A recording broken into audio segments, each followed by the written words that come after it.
భగీరథ్కు bail ఇవ్వదు, ఇస్తే సాక్షులను బెదిరించే ఛాన్స్ ఉందన్న బాధితురాల తరపు లాయర్స్. తీర్పు రిజర్వ్ చేసిన హైకోర్టు. భగీరథ్కు బెయిల్ ఇవ్వద్దు అంటున్నారు. ఏమవుతుందో చూద్దాం. రేపు ఉంది, మరి రేపు వస్తుందా రాదా చూడాల్సిన ఆవశ్యకత ఉంటుంది.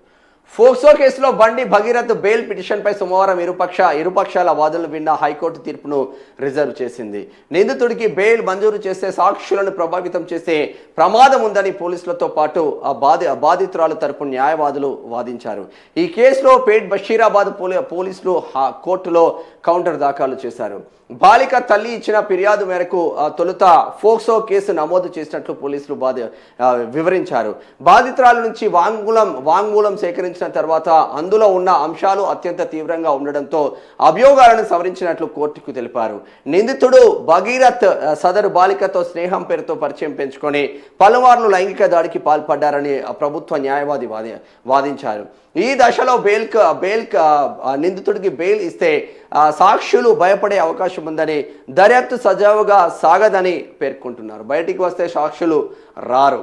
బాధితురాలి తరపు న్యాయవాది తన వాదనలు వినిపిస్తూ నిందితుడి తండ్రి కేంద్ర మంత్రిగా ఉన్నారని, బెయిల్ ఇస్తే కేసు దర్యాప్తుపై తీవ్ర ప్రభావం పడుతుందని ఆందోళన వ్యక్తం చేశారు. ఈ కేసులో కీలకమైన సాక్షులను విచారించాల్సి ఉందని, ఈ సమయంలో నిందితుడు బయటికి వస్తే సాక్షులు స్టేట్మెంట్ ఇవ్వడానికి నిరాకరించే అవకాశం ఉందని తెలిపారు. దర్యాప్తు పారదర్శకంగా జరగాలంటే నిందితుడు జైల్లో ఉండాల్సిందేనని న్యాయస్థానానికి విన్నవించారు. ఇరుపక్షాల వాదనలు విన్న హైకోర్టు తీర్పును రిజర్వ్ చేసింది. ఏది ఏమైనప్పటికీ ఒకవేళ ఇప్పుడు మేజర్ అయిన అమ్మాయి, ఇష్యూ మైనర్ ఉన్నప్పుడు జరిగింది కాబట్టి 100% ఫోక్సో కేసు పడే ఛాన్స్ ఉన్నది, పడ్డది కూడా.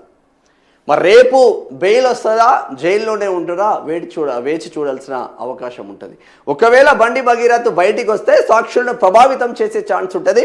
100% జైల్లోనే ఉండాలని ఇక్కడ అమ్మాయి తరపు వాదనలు నడుస్తూ ఉంటే, ఇది 100% రాజకీయ ప్రేరేపితమైన కుట్రలో భాగంగా నాపై దాడి జరిగింది కాబట్టి, ఇది ఒక అమ్మాయిని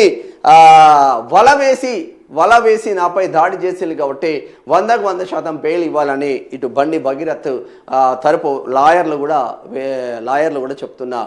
చెప్తున్న వాక్యాలు మాత్రం చూస్తూ ఉన్నాం. సరే, ఏది ఏమైనప్పటికీ ఇప్పటికి దాదాపుగా 2 నెలల సమయం అవుతుంది. కానీ ఇంకా పాపం కేటీఆర్కి ఇంకా చల్లారినట్టున్నది. ఇక ఆర్ఎస్ ప్రవీణ్ కుమార్ అంటే హిందుత్వ ఎజెండాకి వ్యతిరేకంగా పనిచేస్తాడు కాబట్టి నరాన ఆర్ఎస్ ప్రవీణ్ కుమార్ అదే కోణంలో ఉంటారు.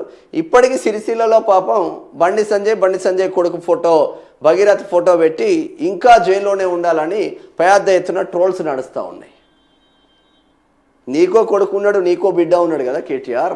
రేపు ఏదైనా జరిగితే ఏంది నీ ముఖం ఎడబెట్టుకుంటావో ఒకసారి ఆలోచించుకో. దీని వెనకాల ఒక బీజేపీ ఎంపీతో మీరు చేతులు కలిపింది నిజం కాదా? దీని వెనకాల దాదాపు 20 కోట్లకు పైచీలకు డబ్బులు చేతులు మారినాయి నిజం కాదా ఈ కేసు విషయంలో?